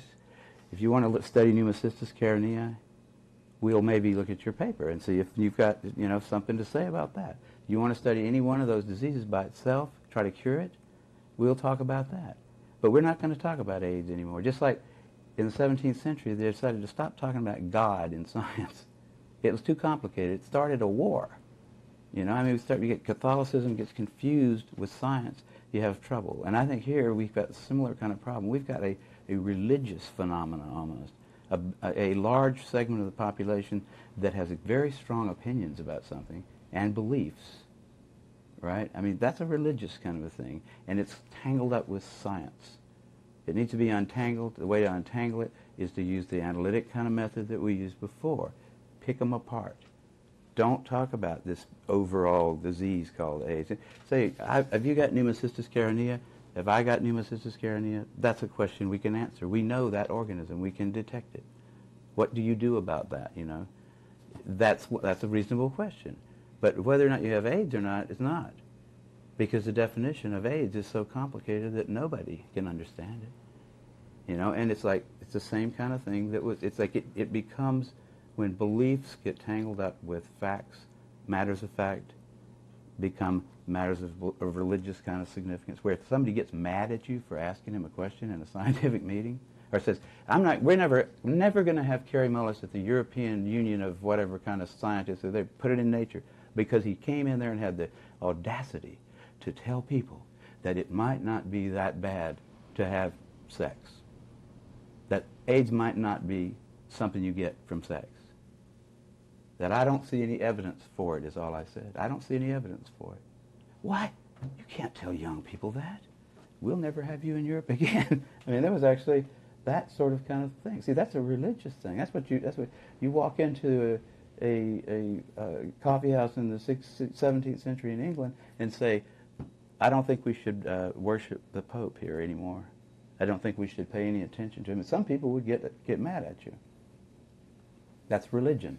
Same thing with AIDS. It's religion. Go up to Los Angeles to some of these meetings, like where there's a whole bunch of guys that have had AIDS type diseases or have seen friends die, and say, I don't really think there's such a thing as AIDS. I think you guys are suffering from the results of a lot of things that you have done yourselves. It's not like God just smiled on us and not on you and dropped a virus on you.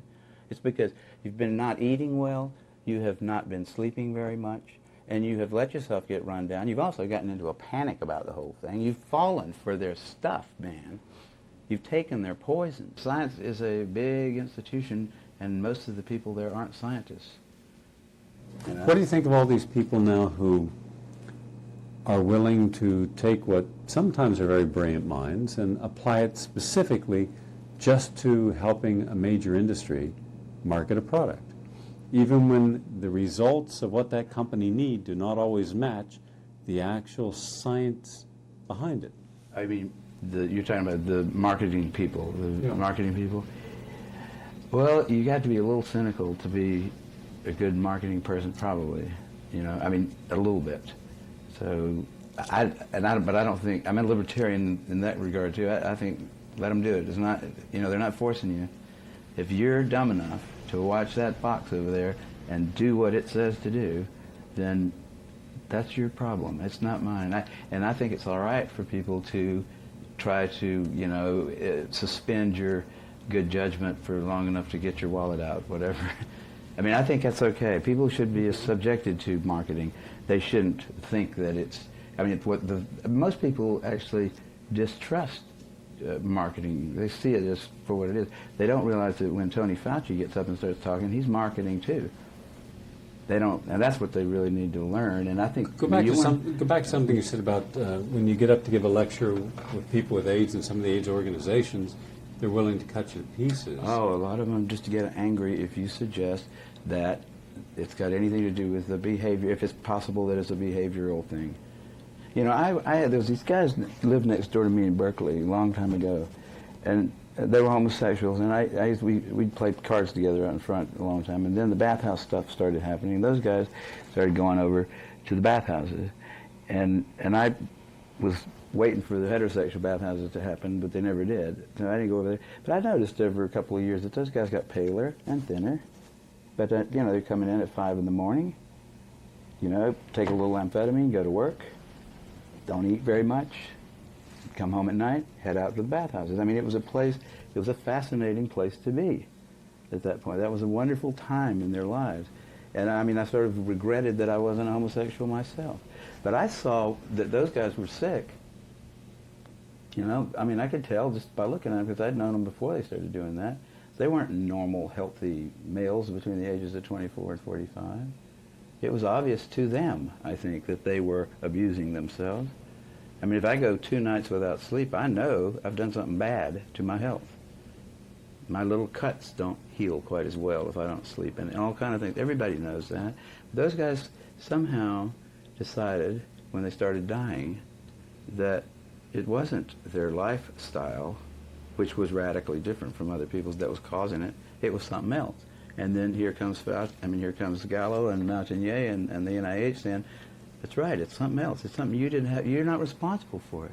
You're just the beginning of it. We're all going to get it.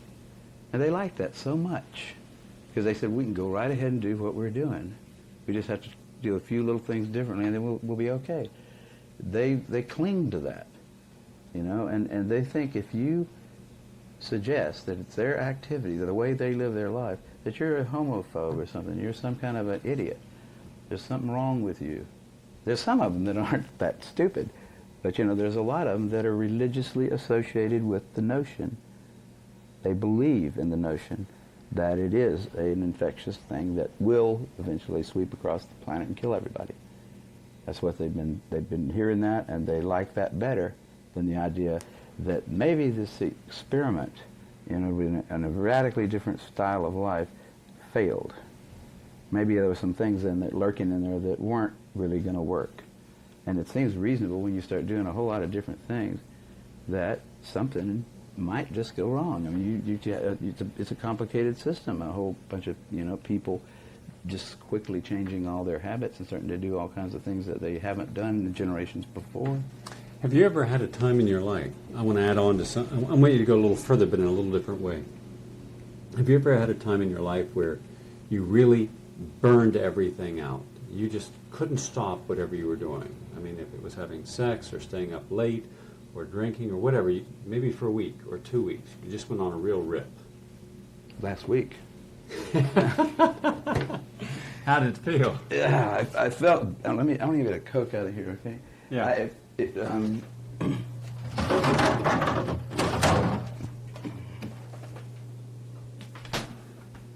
My co-author on this book was in town for a week and a half, and we just, you know, we spent a lot of time, we'd work every day for about 5.5 hours, and then we'd play really hard, and by, you know, we really started on Cinco de Mayo, that weekend, Cinco de Mayo, we started around Thursday, and by Monday, I felt like we had just about got to the edge of death, that if we went any further with that kind of a, you know, with no sleep, no real food, lots of tequila, just, you know, crazy, wonderful women just happened to be coming through all the time, and it was a lovely time. But I knew, and David did too, we got to the end. If we'd go and push that any further, it would be really bad. So I don't do that very often. Okay, but no, wait, I'm not finished yet, all right? Okay. That's the first part. Now, let's say that we gave you hepatitis, not once, not twice, but 5 times. And then when you woke up in the morning, before you had the cigarettes and the alcohol, we gave you a handful of antibiotics. Let's say we gave you a bunch of penicillin. And then we also gave you some rectal infusion of sperm, which we know is immunosuppressive. And we also gave you every kind of drug imaginable, ecstasy and poppers, so you could keep having your erections and sex all night. And let's say you just didn't have 2 or 3 sexual acts. Let's say you had 5, 10 sexual acts per night. But it didn't end on the day that you and your buddy felt that it was going to end. You did that for the next 2 years, every day. I would not expect to live through it. I mean, you know, I wouldn't expect to live through even the minor incursions that I'll make into, like, you know, riotous living, if I kept it up very long. I know I can't. If I could go without sleep for 2 nights, and then I start bumping into things. I can start dropping things. I know I'm really, I mean, I don't mean going completely without sleep. I mean, like, going to bed at 3:30 and waking up at 6 o'clock to go surfing, that kind of thing. That's not enough for me. I need more than that. I need to have, you know, a fairly decent diet, I think, although... Well, then where is the surprise of guys who did this for 3 and 4 years at the same level and more intense than you did, and now they come down with one of these 29 or multiple 29 opportunistic infections? I don't think they should Where have is been the surprise? Those guys that live next door to me, I talked to them, they were, I said, you guys looking awfully pale. Aren't you ever get out in the sun anymore? And the answer is no, we're working, or we're, you know, We're I mean, on the weekends, we're hanging out at the bathhouse, and it's fun. Why don't you come over there and we'll show you? But, I mean, I don't think anybody should have been really surprised. That's the shock of the whole thing, actually, when you look back and say, why did they think it was just some virus that this guy Montagnier pulled out of a lymph node? He could have pulled anything out of that lymph node. It probably had 100 different things in there that he could have identified. Just pulled out. Now, why did anybody fall for that? They wanted like hell to keep going, doing what they were doing. You get used to things. I think they didn't start all that stuff on one day. They started a little at a time too. They didn't all of a sudden one day say we're going to go from being like clean-cut kids that get 3 square meals a day, and they just slowly started picking up more and more riotous kind of living, and you get used to things, I guess, and then I don't know. Somebody put the suggestion out. The CDC wanted they did want to have a plague, and it was a good it looked like a nice possibility, and they went for it. Remember the actor Errol Flynn? He was a swashbuckler. He was in, Robin Hood and Captain Blood. And he died on his 50th birthday, or around his 50th birthday. He was only 50 years old. He was so burnt out, so washed out, that when the doctor he died up in Canada, when the doctor did an autopsy, couldn't believe that he was alive for the last 5 years. His liver was totally sclerosed, his heart was completely shot, he had arterial sclerosis, he had it all. And he looked about 90. Now, he drank every day, he smoked every day, and he lived a fast life. He also did some drugs. There's a good example of what would happen to a heterosexual in a very relatively short period of time. It took him about 20 years to do that. And so then you triple what he was doing, and you can speed up the process. We have a lot of models in the heterosexual community for people who have destroyed themselves without needing a virus to do it. We have a lot of things lifestyle we can show does. So now we say lifestyle is not a part of it. And that always amazed me that everybody bought that. It was the easiest solution, the easiest explanation for those people who were starting to get all these diseases to accept, because the other one would have said, you maybe are going to have to modify your behavior. Now, we don't know exactly what it is you're doing that's wrong, but you might ought to think about, dropping a few things and seeing if what is it that's making you sick. I just can't imagine people that were doing that kind of stuff that weren't aware that it was the things they were doing that were doing it. And when it's so obvious to me when I go without sleep for 2 days that that's what's causing me to bump into things or forget things or have a little sore on my finger that should have healed really quickly. It didn't. It's obvious to me when that happens. But why not just look at all the other gays who were not living that kind of life, who never got HIV or AIDS? Mm-hmm. Well, only 2% of the gay population have tested positive for HIV or AIDS. Well, that's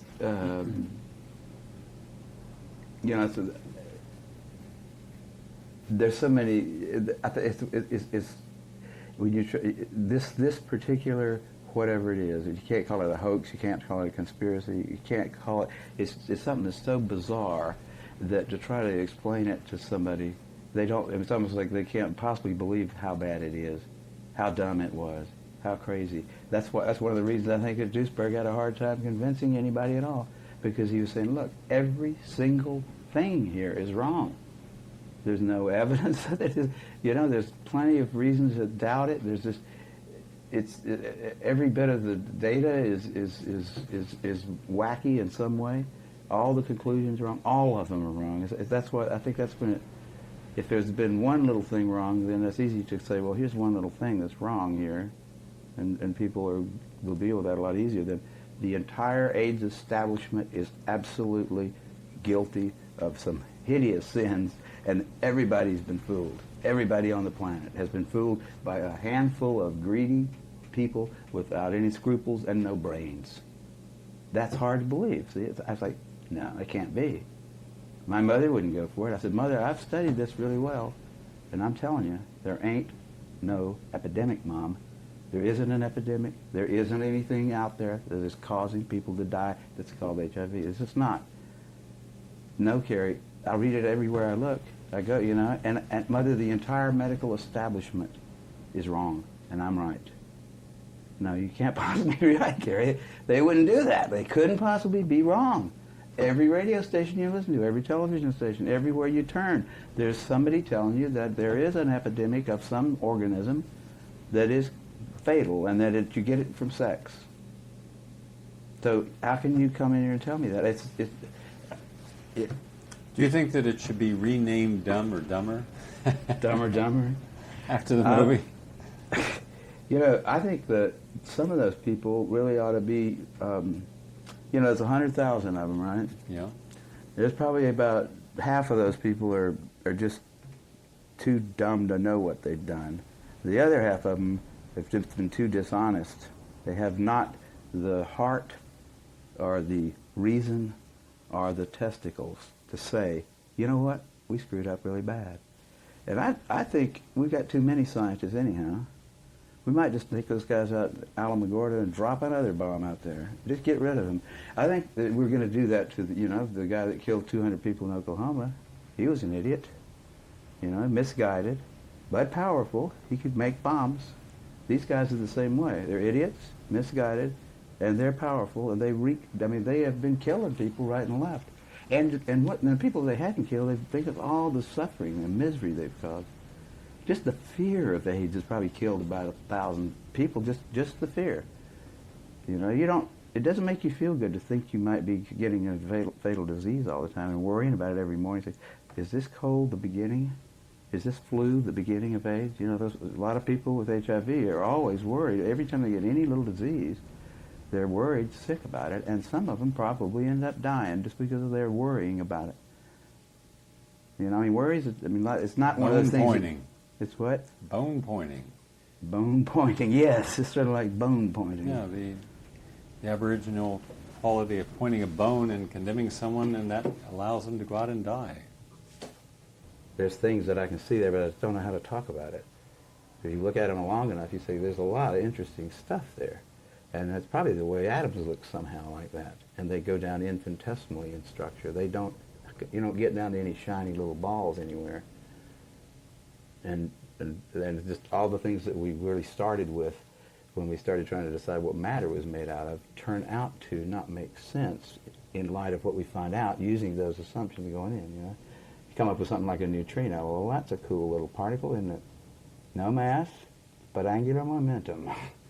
Carrying the angular momentum of an electron. Well, that's a really sort of interesting idea, isn't it? So we don't know anything.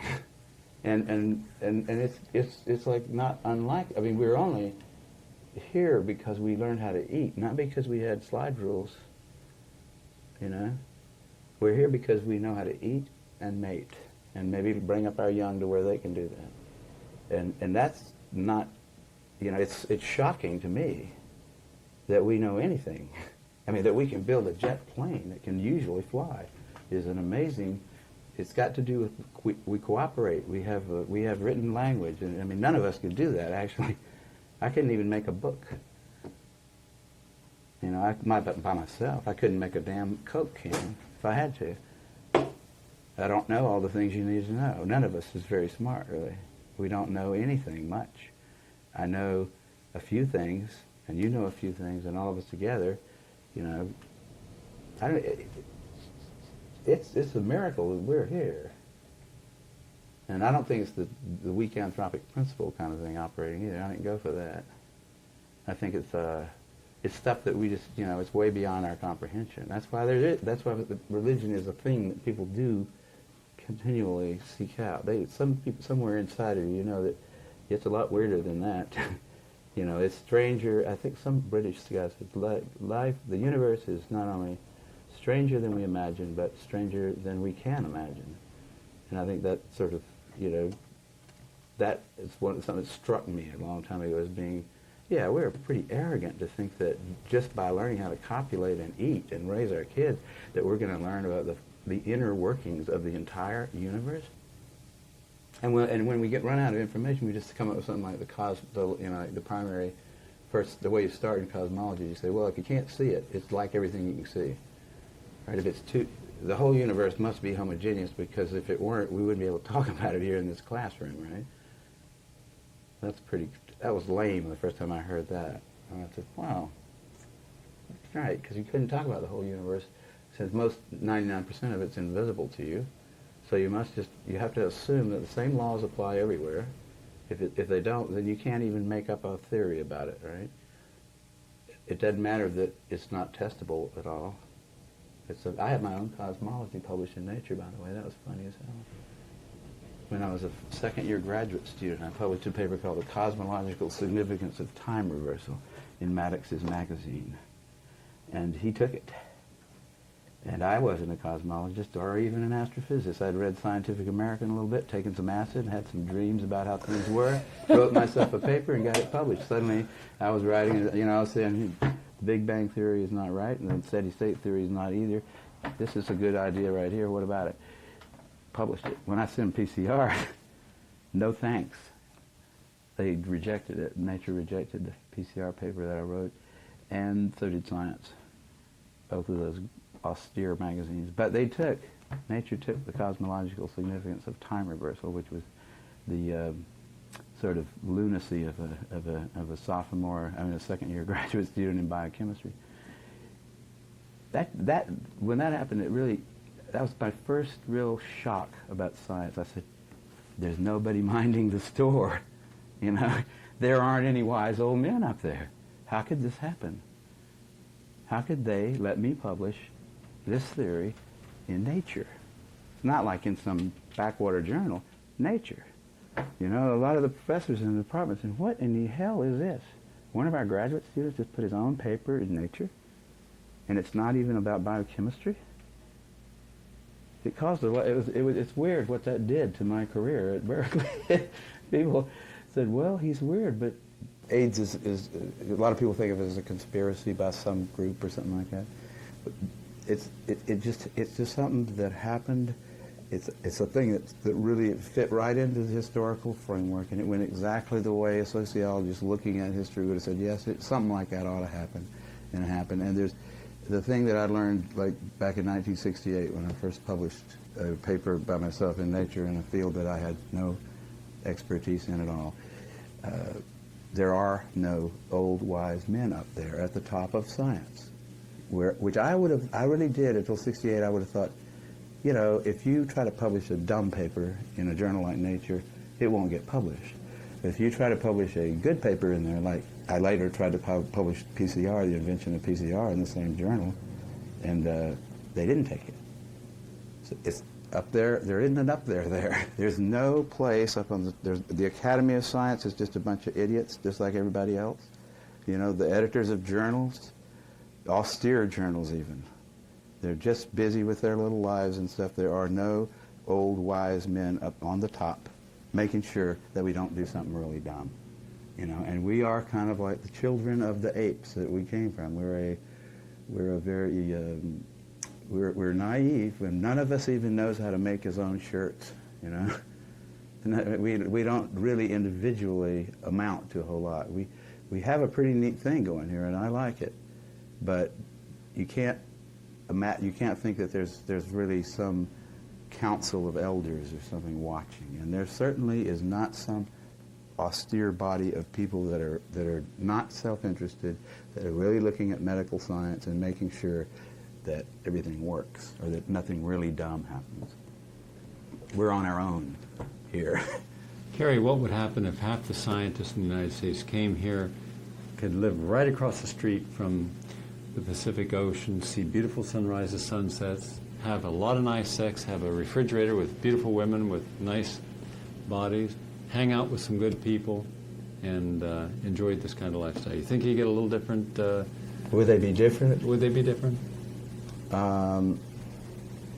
No, I think people are gonna, we're really bound to remain human. Human is what we are, and human is, we have foibles, right? our warranty runs out probably when we're about 35, for one thing. You know, we're old, wise men. We're not involved in evolution because they didn't exist. I mean, there weren't any people over 35 probably until at least 100,000 years ago, when people started carrying things around that they could bash animals with and stuff like that. I mean, old, wise men are kind of a new development. Old, wise women are a new development. We're very, so, and I think that humans will always just be, you know, we have to think of ourselves as a bunch of kids. I mean, I think there was a real, you know, somewhere back in there when we came out of the trees and hit the ground, there was a neoteny kind of an event where we stopped growing up. We were babies of the apes that got old enough, we got capable of reproduction. You know what I mean? That something had to happen there to keep us, to make that transition. And if we look around and think of ourselves as kids, you know, just a bunch of kids, then I think we see much better who we are than if we think of ourselves as being, you know, mature. I always think of myself as a kid. I roller skate, and I play, you know, and I love the little kids to play with, and I don't ever think of myself as mature at all. And I think that that's a better way of looking at humans than that as they start looking older that they somehow get wiser, because it's not my experience. They do. Kary Mullis, fun talking with you. Well, it was a pleasure talking with you. Let's go get something to eat.